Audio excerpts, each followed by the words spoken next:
Tuesday, the 21st. This is like fall now, isn't it, Eric? Actually, in California, I actually had my windows open the last few days. Nice. All right. Good deal. So it is officially fall, I believe. It Lots, is official. lots to discuss. Lots on our agenda. Where would you like to start? You want to start with our dates or something else? Yeah, I think just some clarification, and because this is recorded, everybody will see the recording and they can get what they came for early. Yeah. Yeah, clarifying the dates that we set up. Go for it, Paula. Okay. Well, I'll pull those up then. Where we've got Eric and I have been busy planning and thinking about what the needs are and what's coming up. So we put up some dates for January. We think, Eric, all these doctors really like to go hunting in October. So I run into that a lot. So it's good to have some dates where we can get the doctors in when they're not hunting. I don't think they're hunting in January. So we're going to do the Zoom camp for the whole team in January. We're going to do the 2 days again. Eric, did you like the 2 days? Yeah, I think separating it out just helps people. You don't have to have 2 days back to back of training, whether it's exhausting or, obviously it's via Zoom. So that part gives us the freedom to say, hey, don't shut your practice down on Thursday, save some money. Join us on Friday here for day one, and then Friday another month for day two, and save some money that way and still get the same information. It's really good interaction. So Zoom has been, I think, just a nice realization over the last year. It really has, and I think we've had groups from, you have clients over in Alaska and Yep. California and over that way, and then we get all the way from Maine, to North Carolina, and Georgia, South Carolina. So Yeah.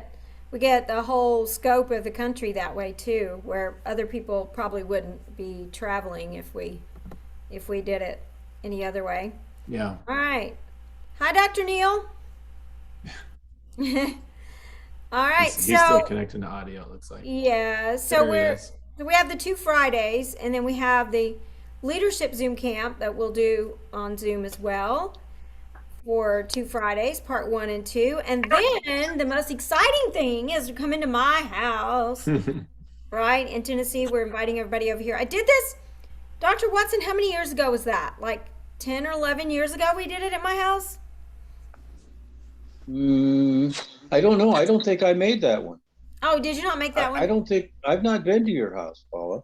Oh, okay. Well, Unless I've got early Alzheimer's. I don't well, remember being you, being you there. may not have been, but I don't think so. No. so we have a great meeting room up at our little clubhouse where the golf course is and swimming pool, and they just remodeled it. It's really good, and there's an inn across the street. I mean, it's limited. There's only about 12 rooms, so we can, buddy up and room together. Or there's another hotel not too far away.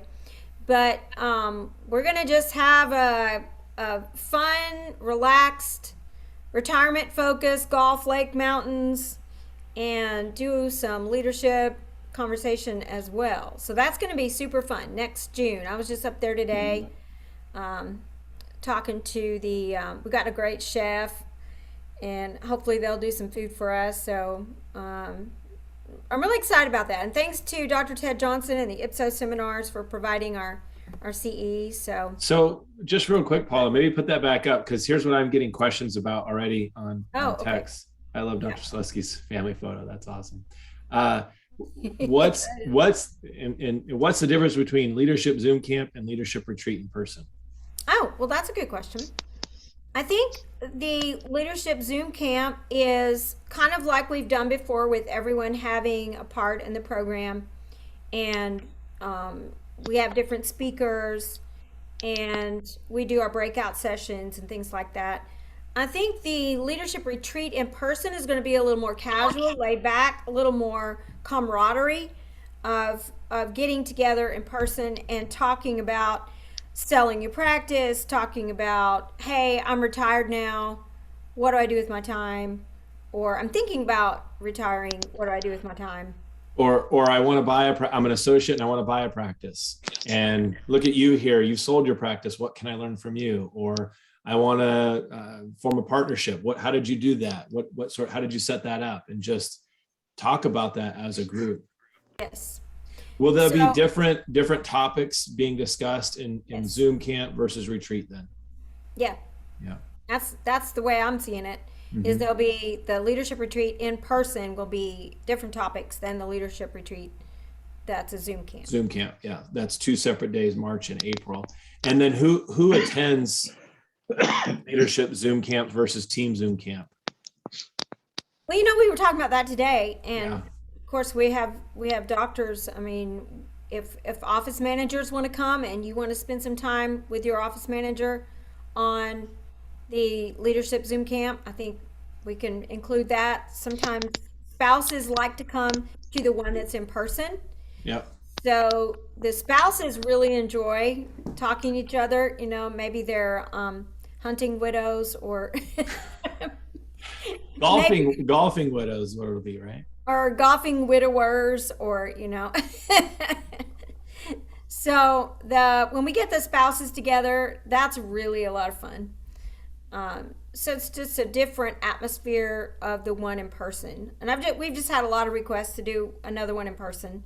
Yeah. And get That's some of the time. gang together again that usually meets in person and hang out and see how everybody's doing. So do you think there's a seat limit for the in-person one? It feels like there would be less people in that than the Zoom camp. Might be. I'm thinking we can take about 20 when I look at the Oh, okay. room.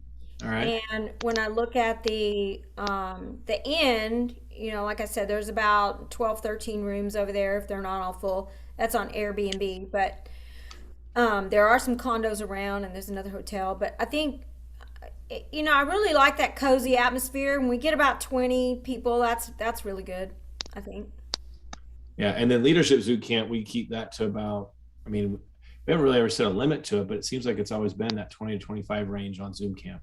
Well, leadership Zoom camp, yeah. That's just a good mastermind number to have Yeah. together, talking about things. Dr. Watson, you've been to several. What do you like? You like the in-person and the Zoom? Oh, absolutely. Yeah. Yeah. Yeah. Yeah. Yeah. I find it much more enjoyable talking to a real person rather than staring at my computer. Yeah, that's right. Yeah, for sure. So, well, we want to offer both, and we've been able to reach a wider group offering the Zoom camps. So. And who should consider team Zoom camp? What's that about? What are we covering there? I feel like I'm being interviewed. Yeah, you are. Because I know I get these questions like, well, what's the difference and who goes there? So this would be good. I say, hey, watch this. Watch the first 5 minutes of this. Yeah, that's really good.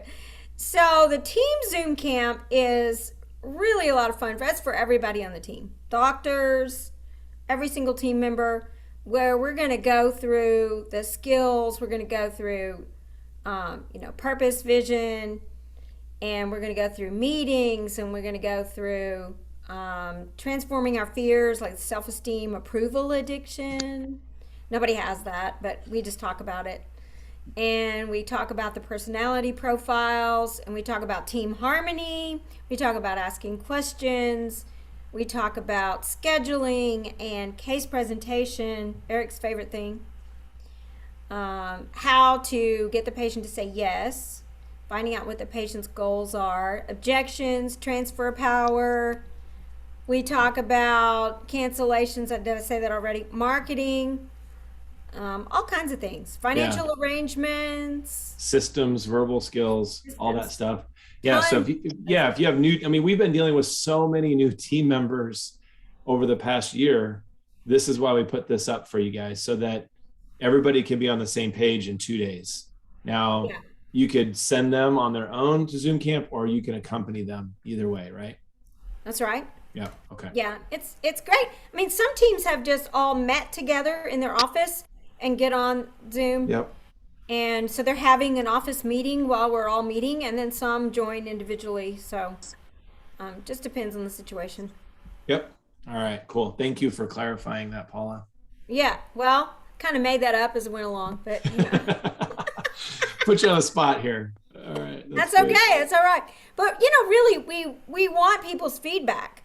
We want to know what you're thinking and what you want out of these meetings. These are just things that we hear that people want, but we want to know, is there something different going on, and that you would really like us to cover? We're all about that.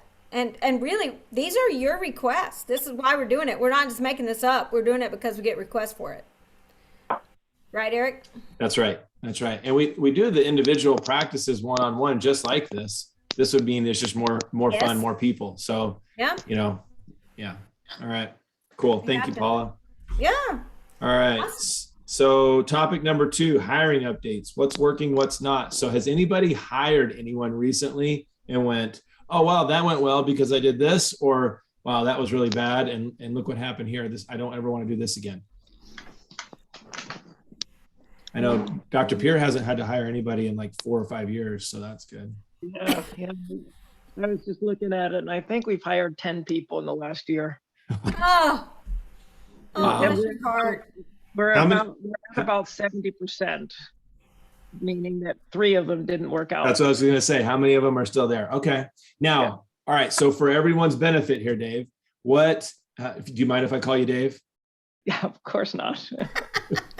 Why would you say those 3 didn't work out? Was there 3. something in the interview process, or? What didn't work out? Yeah. I would say the first one that didn't work out, it was more just a lack of calling references. Yeah. I think that would have fixed it. The other 2, actually, we did everything right. Mhm. It just was, one was a wonderful fit. She just didn't learn quickly, Mm, and we did not let her go. She left for family reasons, gotcha. but she was wonderful, Yeah. but she was too timid to learn. Here's something I get, Dave, all the time. I only want to hire people with experience. Oh, yeah. And then we're looking and looking and looking and waiting and waiting and waiting. I mean, I can see with a hygienist and possibly, depending on the position, assistant, but what's your thought on admin and assistants with no experience? Do you have a difference of opinion there? Yeah, most of the people that we've hired over the course of my entire career have been without experience. And what I would say is that the right person without experience is way, way better than the wrong person with experience. Yeah. So I look at experience, and every now and then I've been lucky, but most of the time people with experience don't have what we're looking for. And I just have this client in New York. I was just talking with her today, two female doctors, and just fresh in my head, two things that stand out to me.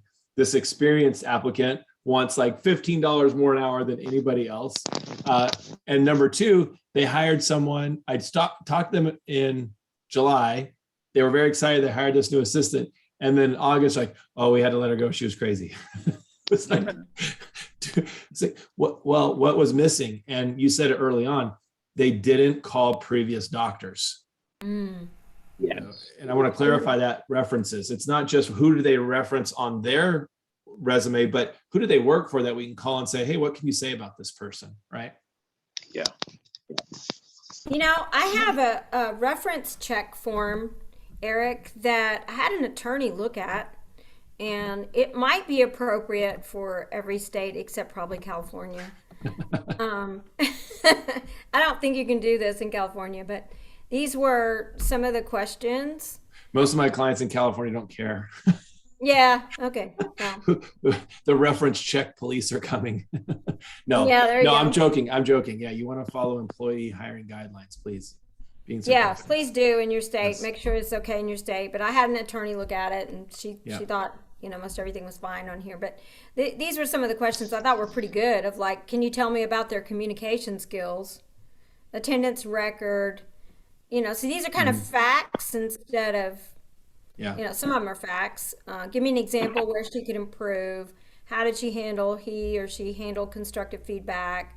A rate on 1 to 5, like phone skills, communication, computer skills, etc. So, Yeah, in California, you're literally allowed to say, would you hire this person again? And it's a And yes or that's no it. question, and that's it. Yep. yeah. Wow. Unless I call for you, Yeah, then I'm right. not hiring and I can ask whatever I want. Of course, but Eric, in this environment, people are like, hire fast. Just go ahead and hire with contingencies. So, I Mhm. mean, what do you Hire, think? hire quick, fire quick. That's been what we've turned into. It used to be like, you know, I don't know, one of them, depending on where you were in need, was slow, hire slow, fire quick. Yeah, right. Hiring is guessing, firing is knowing. Guessing now or guessing in 2 weeks, you're guessing late and they're already gone. They've already got another job. So if you like their personality and you think they're trainable and their IQ level is well enough, they got a great attitude, then especially administrative, I'd say let's train them. Oh, I, yeah. Yeah, I started with no experience in dentistry, Dave. Yeah. Yeah. I think yeah, all of me us, too. all of us I mean, did, right? I was a patient. I didn't know Yeah. anything. I messed a lot of things up. That's how you Yeah. learn, right? I think what happens a lot of times is dentists get tired of the training. They go, I don't want to train anybody, but I want them to come in with training experience. It takes so long to train. But I think what Dr. Pierce is pointing out is that, wow, you could have somebody trained, but trained to do what? Trained in what way? It's every practice is different. So it's much easier to train the way you do it than it is to unlearn the old way because they're going to be stuck in that. Well, that's not how I learned to do it. Yeah, right. And then do we have a training program? I mean, are we organized or are we just throwing them in? Because that's a really good failure rate when we just throw them in because we're overwhelmed. So what do y'all do to train? Like, Dr. Bulsara, you have a new hygienist right now. What kind of system are you using? What kind of plan are you using to train? Caught you off camera. He's coming back. I had to grab my charger. Oh, gotcha. Yeah. I right now I am new to all of this, so mine has been just figuring it out by mistakes and but I have been doing just one-on-one evaluations couple times a month to make sure that I don't forget to address whatever questions they might have or what I feel like they need to do, that I don't get behind on it. If I notice something throughout the week that I feel like I need to coach them differently on, I try to write it down, and then at some point I'll say, hey, can you come by my office? We just need to, check back in. I'll say, um, when we see a patient, let's remember to look at the x-rays before before we do the hygiene check. Or can you remind me, what their last visit is? When I sit down. Yeah. Are you still there? We lost you. So I think what he's referring to is the weekly SWAT, where we sit down with a team member and a new team member, and you tell them every week, we're going to take a few minutes on Thursday or whatever day you want to do it and ask a few questions and let the team member Sorry, go first. That's okay. It cuts out in and out. That's all right. But I was just saying, I try to do the individual meetings and write down if I remember something throughout the day, because it's very easy to forget, and I'm still not, perfect at it. But that luckily for me, with the hygienist, she was looking for a new position because she was working for a doctor who's retiring. So it worked out good. She, kind of just was a good learner. And so that worked on my side. But we did hire an assistant with no experience in the very beginning when I joined. And for her, the assistants have been teaching her more so than I have. And whenever I hear, or like throughout while I'm working with her, there'll be times where I get frustrated because of something she's not catching on to, but then I remember she has no experience, and then so I have to Okay. Yeah, it's Gotcha. about that patience too, because you give up something to get something. If you're taking on someone who doesn't have that experience, you're giving that up. So but you're getting something. You're getting the ability to have a clean slate and not have to rewrite any of that previous learning. Yeah. So, I what I did for her was, I tried to make cheat sheets for her, and I told her to just stick it on the wall in the operatories. If she doesn't have time to make notes.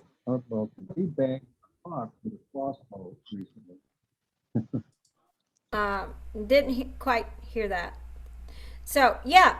So, cheat sheets, checklist, that's really helpful. I've got on the screen right now kind of a sample spreadsheet. It's really good to have the team member know where they are in their training, and they can. I've shared this with some of y'all before. They've been introduced to the skill. They can check off. They've known this. They've been introduced to that. They're doing it. They mastered it, or they can teach it to somebody else. This is, the new hire, just things to do with a new hire, and then you've got admins, some things you can teach them, assistant level 1, assistant level 2, assistant level 3, assistant level 4, and a cross train. So this can be helpful. And of course, for hygiene, you want to share your hygiene standard of care, right? Make sure you have that. Yeah, that was something that was something we reviewed on our last meeting, about protocols of x-rays and stuff like that. Yeah. And another thing, especially if you're hiring a hygienist, is to have them know how you treatment plan. So, for example, here's a sample document that one doctor wrote. He actually was new to the practice himself. So he wrote this up. He called it his, I shared this with you, Dr. Tushar. Treatment planning predictability. Yeah.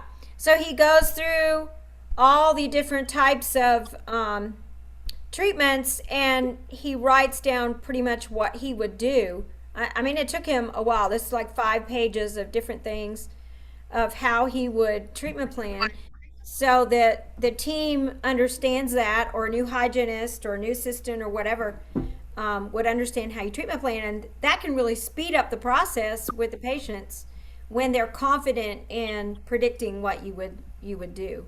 So what are some other things that you guys do to train? Dave, what do you do to train? Or Kate, I know you've got kids with you, but what are some tips on training a new team member? Oh boy, it's hard when you're understaffed, so I can really relate to that. It has put a burden on our trained team. Mm-hmm. But that's basically, you find, I think in every office you have that gifted teacher. Yeah. And we put them together with the gifted teacher and keep them away from the people who aren't as gifted at teaching. So that's part of it. We start them, right at the beginning with the person who does hygiene assisting. So they learn about changing over the room and doing the sterilization techniques and what's clean and what's dirty, what to touch, what not to touch. That's step number 1. Then step number 2, we teach them to do basic chair side, where how to suck, spit, and handle transferring instruments and things of that sort. Once they get there, then they really start working solo with the doctor, and then the doctor continues to teach them the fine-tuned things. So that's, I'd say, the big part of it. The other thing, and this is something I would suggest for everybody, is when we hire, we always tell our new hires that their training is their responsibility, not ours. Love that. So that's really key. Good. I would repeat. I think it's worth repeating. I tell people that their training is their responsibility, not ours. I don't want anybody to say to me, well, you didn't train me. Mhm. we're ready to answer any questions. That's Yeah. awesome. I'm seeing, Paula, that the team, that has stuck with the practice, those members have seen this turnover. And I mean, I've had team members crying in the middle of meetings recently because they feel so stressed out from the Yeah. training and the training and the training and the training. And so what I would ask all the doctors listening is please appreciate your employees who have been faithful to you and stuck by you. Show them appreciation, verbal, written, whatever it is. Appreciate them for a job well done. Maybe even a bonus for training team. I mean, there's things that you can do. I'm not suggesting a permanent raise, but I am saying that you could do a bonus. But I think that's key. Now, where did you find your employees? What's working? I hear Indeed, I hear Facebook job postings. Anything else? Any tricks with Indeed that works where it's not super expensive? I don't know. Saying willing to train, I think, is a big one Mm. Oh, on that's Indeed. good. Mhm. That I'm just thinking of because we've had hundreds of applicants through Indeed. And then Wow. mentioning that, the right person's more important than experience. Willing to train, a reasonable fee range. I'd have to look at my Indeed thing again, my ads. They've been taken down, but we did get very good response. Stressing teamwork, working in a place where you'll be valued and appreciated. Those are things that we say. Yeah. Okay. Yeah, the culture, I mean, so some of the big chains might be paying $18 an hour to start, but what kind of environment will they be in, right? And we do mention that it's a full-time benefited position. Okay, that's good. That's really good. Anybody else? Dr. Kate, did you want to share something? I was just gonna say, as far as training, I'm not great at it. I've tried to do some of those Loom videos that people Yeah. can watch. Yeah. That's been helpful, especially with like the maintenance stuff that I expect people to do. And then as far as finding people, honestly, most of my staff, I hate to say it, came from other dental offices because they see what we do and how I treat people and like the social media, what we're always doing. So I don't seek them out. They come to me. So I don't know. Good for you. Good for you. That's awesome. Yeah, I mean, that's where the culture comes into play. I'm comparing what you pay versus the culture. And we are having other offices reach out to our clients and saying, hey, I'm offering this employee $4 more an hour to come work for me. And we have to say to that employee, okay, there's a reason why they want you to come work for them because we've done such a great job of training you. What do you think it's going to be like when you get there? How much is that worth to you? Because we're going to replace you at some point. There is a ceiling to dollar amount, and maybe you don't match them, maybe you give them a raise, but there is value to your culture. Absolutely.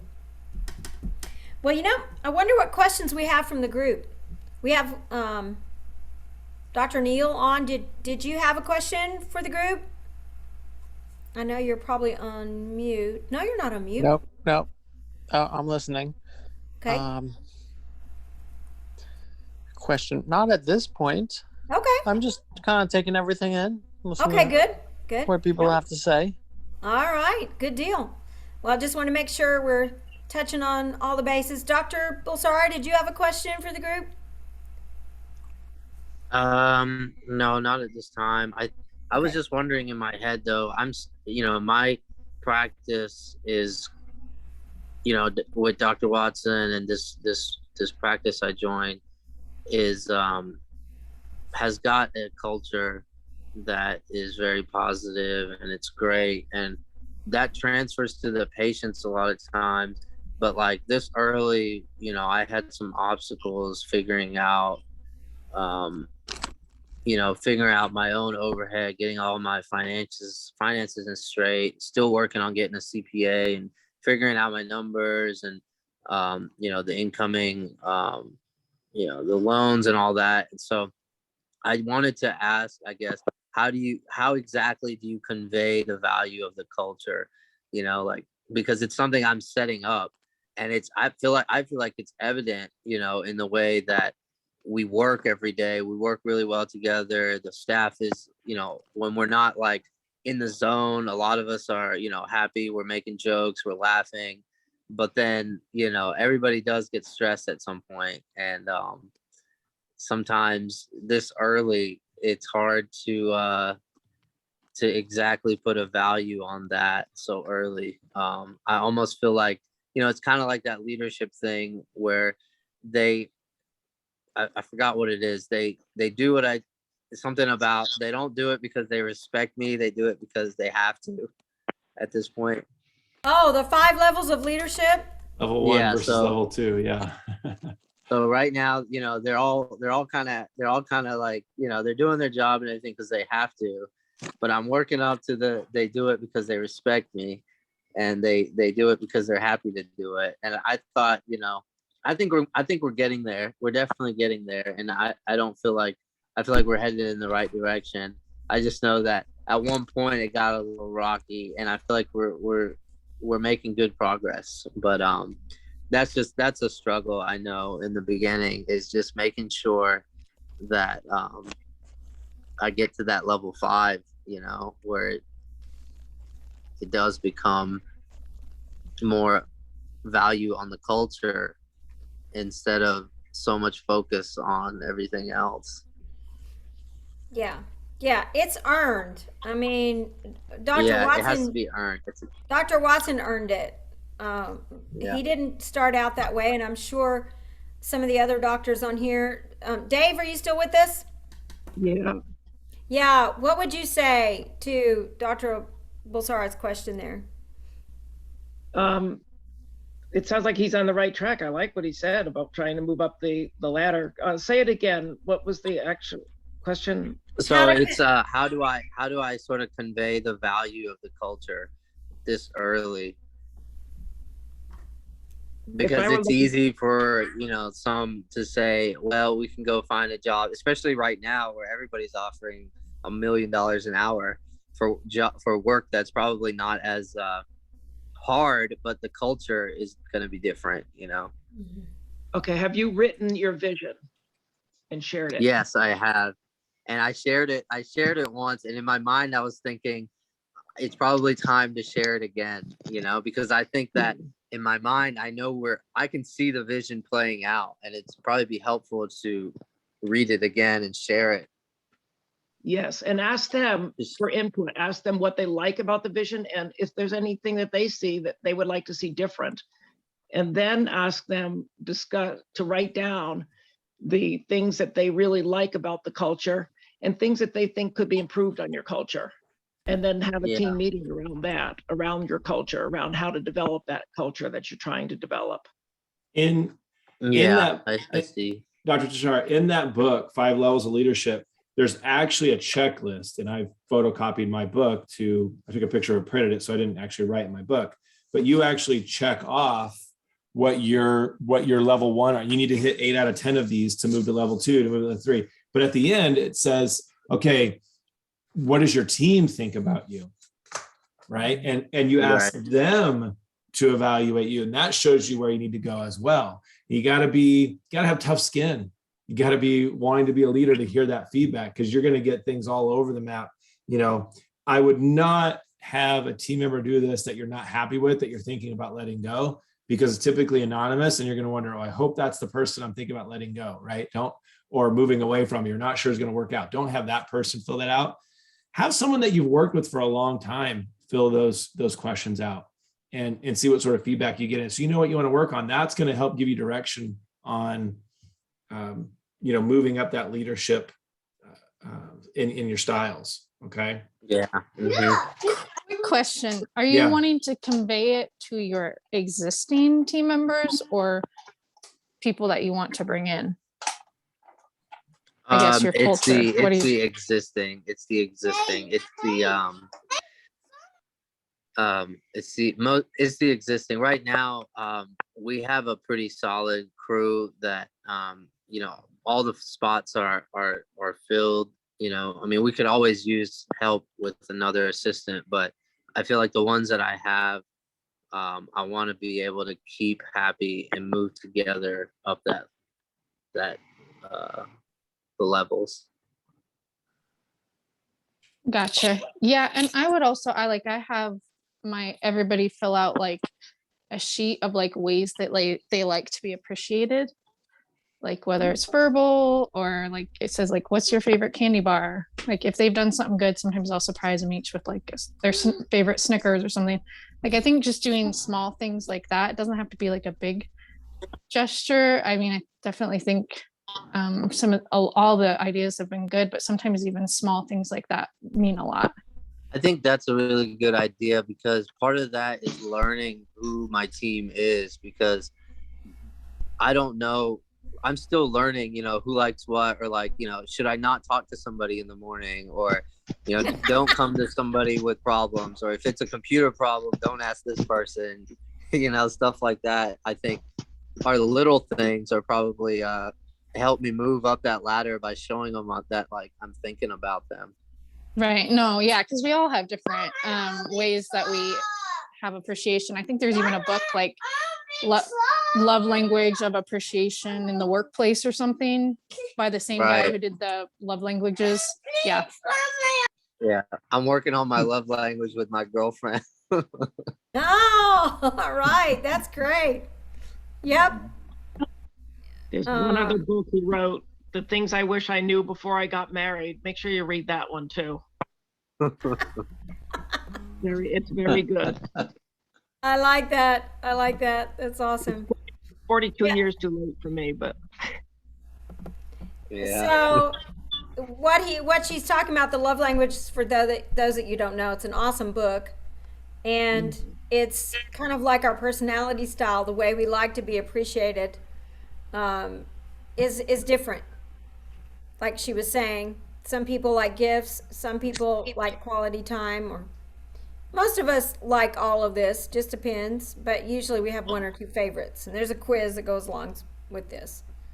Yeah, I think that would be helpful to build that trust in the team, and to let them know, because I can always give them bonuses, but like sometimes I feel like that's just cold, and especially this early, it's hard to tell, as I'm still figuring out where all the money's going right now. I want to be able to still be, making sure everybody feels appreciated. That's a really good thing, and even asking them if they feel appreciated. There's a loyalty survey that's in. Let me find a copy of that, and I actually participated in this survey years ago. This is the book that I was talking about. There's 5 languages of appreciation in the workplace. Oh yeah. Oh, by Gary Chapman. Yeah. It's just Yeah. like 5 love languages. Nice. Yeah, that's cool. Great. Thank you for sharing that.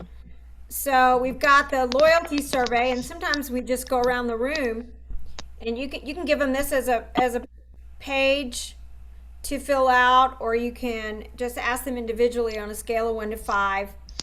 How do you feel appreciated on a scale of 1 to 5? Or do you feel respected? Or on a scale of 1 to 5, are we having fun during the day? That's not necessarily just events after work. It's just, are we having fun during the day? Are we feeling challenged? And then the money on a scale of 1 to 5. And most people say money's number 1. Well, you know what? It becomes number 1 if these are missing. Mm-hmm. If these 4 are missing, appreciation, respect, fun, challenge, then money all of a sudden becomes number 1.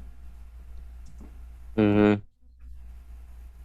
So this is really good feedback. And Dave, you wrote an awesome article in the DenVantage newsletter about culture. thank you. You want to share a little bit about what you said in that document? I wish I could remember what I wrote. Oh, I have it right here. This will help. This will help. Of course she has it. I'm just over here pulling up document after document. My database is extensive. So yeah, this is Dave's actual article on culture. It was just really good. Anything you want to? It came from when I taught CEO team, but the idea behind it was developing your culture, and it's kind of what I was just saying before, is getting your team together and have them look at what are the positives of your culture, basically swatting your culture. And then once you SWOT your culture, then you talk about what it is you're striving for in your culture. Mm-hmm. Yeah. And then make that an everyday thing. That you're living your culture, you're living, and that's why the vision comes first. Yeah. And your culture is described in your vision. Mm-hmm. I'd be happy to share it. Paula, you can please do share that with everybody. I mean that Absolutely, I'll be happy to. And Yeah, I read that. I thought it was great. Yeah, I think I remember reading that too, actually. And it was great. Yeah. Yeah, I think I shared it with you. Yeah. Yeah. Yeah, Paula. One thing that seems to have helped me with the team situations is just acknowledging, keeping up with what's going on in their lives. Yep. You know, like with patients, you know, if they've gone on a vacation or something, we always, you know, start the conversation there. Well, like our newbie, Kelsey Bryant, I thought she was just kind of a meek little thing, you know. Well, I just found out that she bagged a buck with a crossbow. And I'm going, are you kidding me? So, you know, just little stuff like that. And Tracy's son is a race car driver, you know. yeah, he's an up and winning. coming. Yeah. Tucker Anderson, remember that name, guys. You'll see it. He's 14 and he's winning races already, driving race cars. So you know, just little stuff like that you know, just a background conversation. I think just shows you that you're interested in them. Following Yeah. social media, following what goes on, what they put on their social media, and you know, just mentioning that, hey, I saw that picture of so and so, and yeah, that's really Yeah, good. those are great. I have an idea. Working Yes. on it. Yeah, Dr. Dr. Ne- Celeste. Dr. Neal? Yeah. Hi. So I know you're the caller was the other dentist that's speaking is just starting out, and we have a low cost option that a lot of my staff members like, and we have this like fancy, larger, it looks like an antique picture frame, and it's in the hallway so patients can see it and staff sees it, and so if someone does something remarkable that day, like they really made a patient feel great, or they had an idea to get rid of the water cooler and replace it with something better, or like it could be anything, then we write a sticky note and you sign it and you give it to the person and you say, hey, that was a great idea, why don't you put it on the board? And so I know it's corny, but people like feel more appreciated when they like you actually tell them that and then they put it on the board. And so then other people read the board and then they kind of get praised that way, and I think they feel appreciated during the day. That's awesome. Here, I put up a sample of what one team did. They took their love language. It's not quite what you were saying, Dr. Selesky, but that's an awesome idea. They put their love language up here, their personality down here, favorite color, and then they write them little notes on here. Right. They had one for each team member. That's pretty fun. Yeah. So I know That's a great idea. we thought of that because originally when I started practice, you know, I'm in problem solving mode, and you know, I I don't always see all the positive, wonderful things that happen during the day because I'm trying to figure out like what to do next and how to fix this problem. But what I realized is that my staff members, they don't necessarily think the same way I do. And like they like praise, and it like matters to them. And so that's a way to like, I don't know, have a systematic way to praise people, and then other people could see it. So I don't know, people seem to really like it. Yeah, That's really good advice. Yeah, it really doesn't have to be anything really big. If you completed a really nice procedure with an assistant, just a fist bump sometimes is, Right. does wonders. Yeah. That's good. They like to know you notice. Yeah. Yeah, for sure. Good advice. I love the mastermind. That's what we're doing. This is perfect. This is awesome. Okay. Anybody else have a question for the group? Or you want to go on to the next? Yeah, we can move on to the next one. We have internal marketing ideas, loyalty. What creates loyalty? What keeps your patients coming back? Your culture. Your culture. Yeah. Culture. And boy, they know when it's off too, because I had a doctor tell me today that she has some new team members and they haven't quite got the culture yet. And the patients who've been there a long time were like, "Hey, the lady at the front, she didn't know my name when I came in today." we get them spoiled, and the patients will keep us straight on that, won't they? What else? What else keeps your patients coming back, Dr. Watson? You're a master at that. What keeps patients coming back? Well, your team, especially like the seamless, where you have somebody taking care of somebody all the way through, and they develop a relationship, and they're their person, and then keeping your team intact for a long period of time, so everything is familiar and everybody does know their name. I think goes a long way. Yeah. You develop whole generations of patients. Yeah, you start out treating kids, and then they pretty soon they have kids. Yeah. One thing that I've always thought is really good to do, we make a big fuss over new patients, but what about making a fuss over those patients who've been with us for a long time or have great attendance? Do we ever acknowledge them? Anybody doing that? Yeah, I had one case recently where we had a patient who he had bridge work done, several fillings, SRP, and we just delivered his last bridge. And on the way out, I gave him the umbrella that we have. Yeah. And The umbrella it was is a because great thing. It has our logo on it. Oh yeah, that's good. Yeah. I'll do Because that. If somebody says to me, how long I've been coming here, and we'll look it up, and then I'll run and get them an umbrella. Wow, we need to celebrate this. Yeah.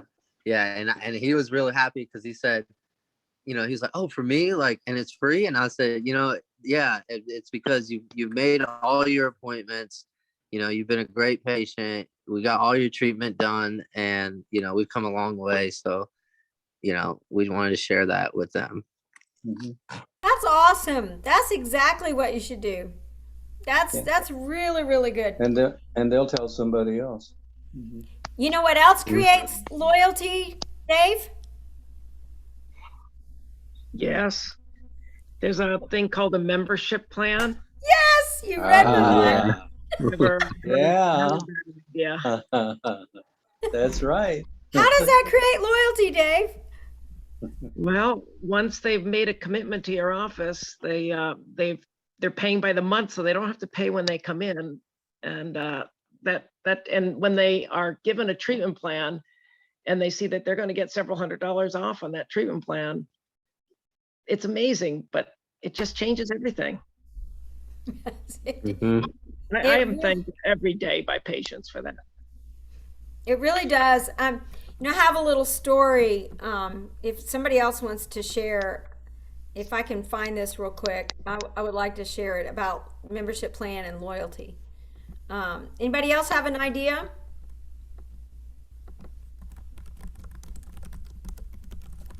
Okay.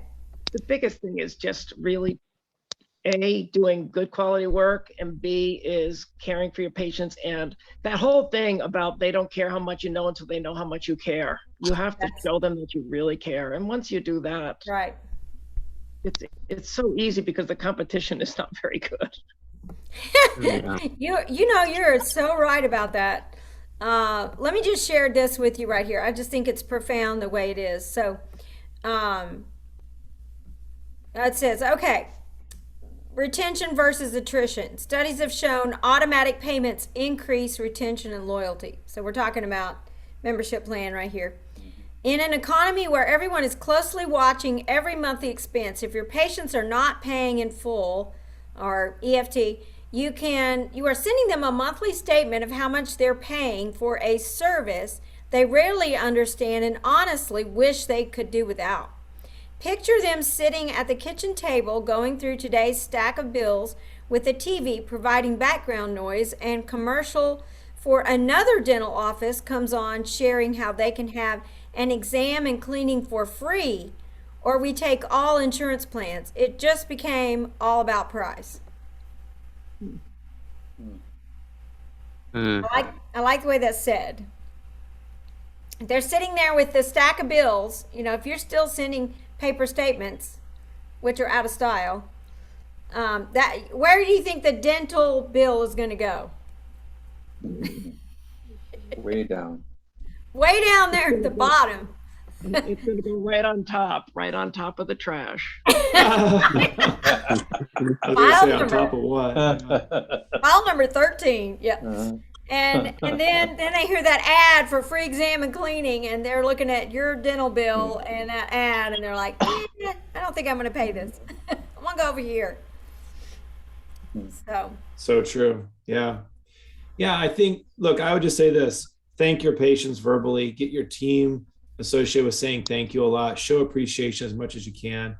I mean, have patient of the month. It doesn't need to be one person. It can be multiple patients of the month. I don't care. But, send out gifts, have the umbrella ready, be ready to give some things away. And, there's somebody listening who's thinking, I don't have enough room in my budget to do that. Well, that's not a budget issue. That's a fee or charging issue. That's a case acceptance issue. That's I'm stuck in network and I can't raise my fees issue. We can fix that so that you can do those things that you really want to do. That's where Dave was talking about your vision, right? If you have your vision written down and you know what it is, well, what's standing in your way of achieving that vision? We'll get rid of those things. Yeah, and I was just gonna say it can be something as simple as like those post-op calls, which I know a lot of people are doing, or like I pick one person a day that has had treatment. The next day I'll write them a handwritten like, you did great at your appointment, especially like little kids because they love getting mail, or a patient that was like super nervous. I'll send them it's a mess here. Anyways, Great. and that's been really because people, they're like, oh, thank you so much for that letter meant a lot, because who gets mail anymore besides bills? That's right. Yeah, don't send them a statement, send them a handwritten letter thanking them for being your patient, right? Because you've already charged their card. Right. I love that. And you have so much time in your hands. You have nothing to do when you get home after work. I have a client I work with, and he refuses to allow me to teach his team to ask for referrals. He says, we will never ask for a referral in this practice. And every month I get his tracker, and there are 40 patients a month in his referred column. And he never asks for a referral. It's crazy. As his coach, I am blown away. And his secret sauce is culture. Is like, we should embody, send your people here. We never formally ask, but we're always talking about how great it is to see you. We love seeing you and your people. We love seeing you and your family.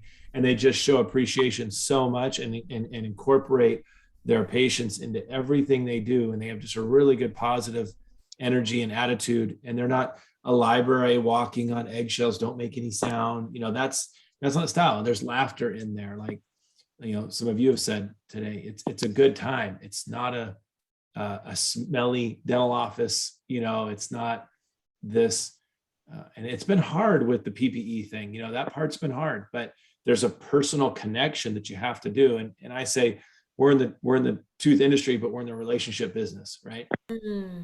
And if you're doing a good job developing those relationships, the referrals are going to come. That is right. Preach it. What a great way to close out. That was the wrap. That was a good wrap, Eric.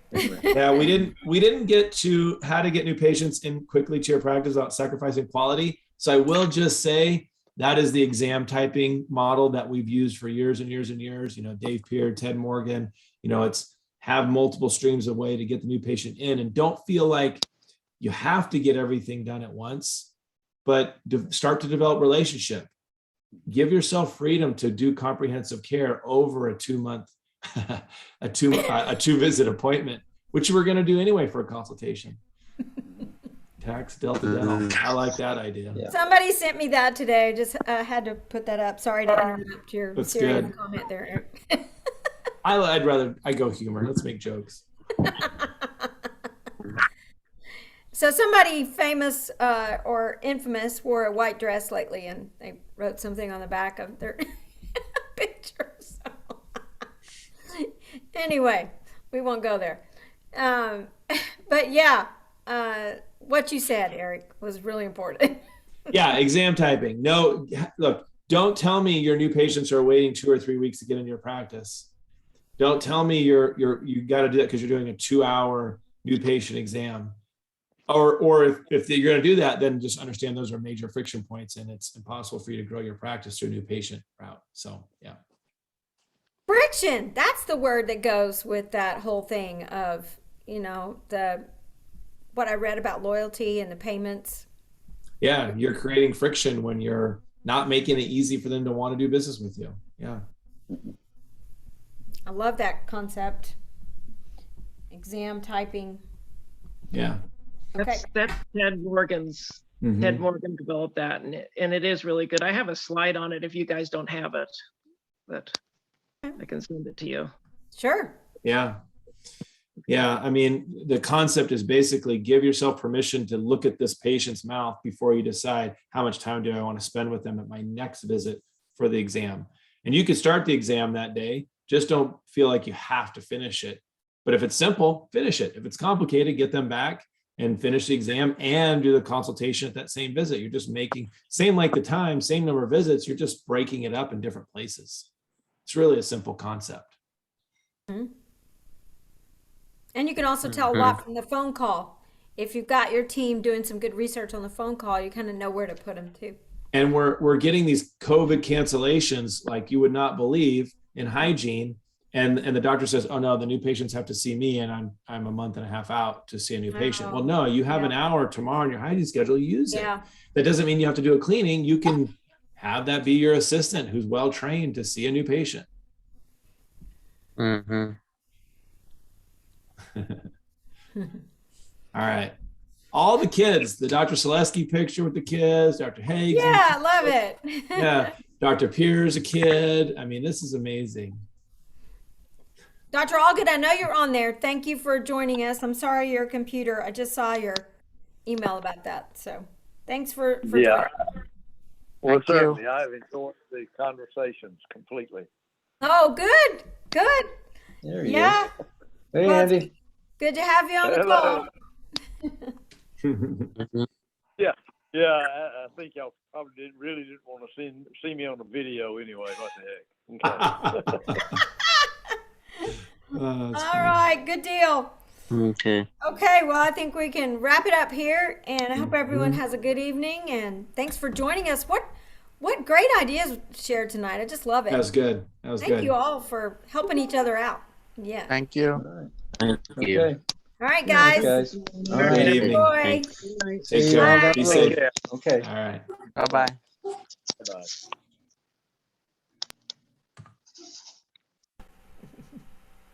All right. I stopped recording. I'll see you later. Take care.